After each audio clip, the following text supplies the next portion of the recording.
أعوذ بالله من الشيطان الرجيم.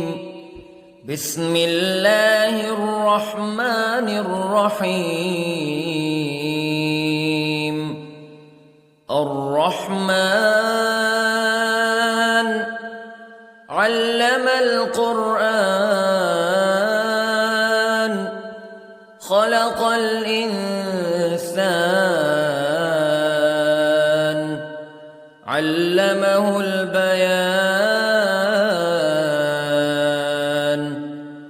الشمس والقمر بحسبان والنجم والشجر يسجدان والسماء رفعها ووضع الميزان ألا تطغوا في الميزان وأقيموا الوزن بالقسط ولا تخسروا الميزان. والأرض وضعها للأنام فيها فاكهة والنخل ذات الأكمام والحب ذو العصف والريحان فبأي آلاء ربكما تكذبان. خلق الإنسان من صلصال كالفخار وخلق الجان من مارج من نار فبأي آلاء ربكما تكذبان. رب المشرقين ورب المغربين فبأي آلاء ربكما تكذبان. مرج البحرين يلتقيان بينهما برزخ لا يبغيان فبأي آلاء ربكما تكذبان. يخرج منهما اللؤلؤ والمرجان فبأي آلاء ربكما تكذبان. وله الجوار المنشآت في البحر كالأعلام فبأي آلاء ربكما تكذبان. كل من عليها فان ويبقى وجه ربك ذو الجلال والإكرام فبأي آلاء ربكما تكذبان.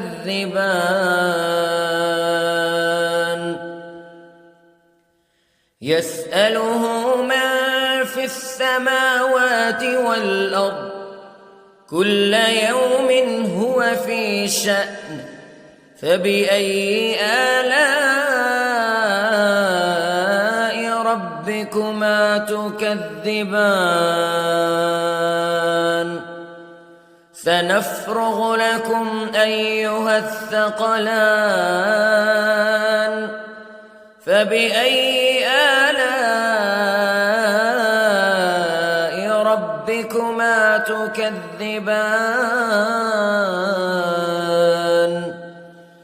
يا معشر الجن والإنس استطعتم أن تنفذوا من أقطار السماوات والأرض فانفذوا لا تنفذون إلا بسلطان فبأي آلاء ربكما تكذبان يرسل عليكما شواظ من نار ونحاس فلا تنتصران فبأي آلاء ربكما تكذبان فإذا انشقت السماء فكانت وردة كالدهان فبأي آلاء ربكما تكذبان فيومئذ لا يسأل عن ذنبه إنس ولا جان فبأي آلاء ربكما تكذبان يعرف المجرمون بسيماهم فيؤخذ بالنواصي والأقدام فبأي آلاء ربكما تكذبان هذه جهنم التي يكذب بها المجرمون يطوفون بينها وبين حميم آن فبأي آلاء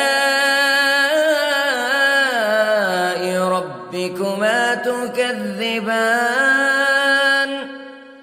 ولمن خاف مقام ربه جنتان فبأي آلاء ربكما تكذبان ذواتا أفنان فبأي آلاء ربكما تكذبان فيهما عينان تجريان فبأي آلاء ربكما تكذبان فيهما من كل فاكهة زوجان فبأي آلاء ربكما تكذبان متكئين على فرش بطائنها من استبرق وجنى الجنتين دان فبأي آلاء ربكما تكذبان فيهن قاصرات الطرف لم يطمثهن إنس قبلهم ولا جان فبأي آلاء ربكما تكذبان كأنهن الياقوت والمرجان فبأي آلاء ربكما تكذبان هل جزاء الإحسان إلا الإحسان فبأي آلاء ربكما تكذبان ومن دونهما جنتان فبأي آلاء ربكما تكذبان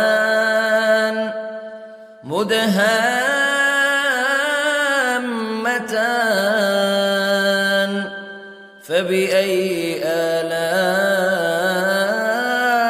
ربكما تكذبان فيهما عينان نضاختان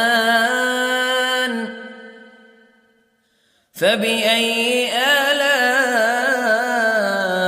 ربكما تكذبان فيهما فاكهة ونخل ورمان فبأي آلاء ربكما تكذبان فيهن خيرات حسان فبأي آلاء ربكما تكذبان حور مقصورات في الخيام فبأي آلاء ربكما تكذبان لم يطمثهن إنس قبلهم ولا جان فبأي آلاء ربكما تكذبان متكئين على رفرف خضر وعبقري حسان فبأي آلاء ربكما تكذبان تبارك اسم ربك ذي الجلال والإكرام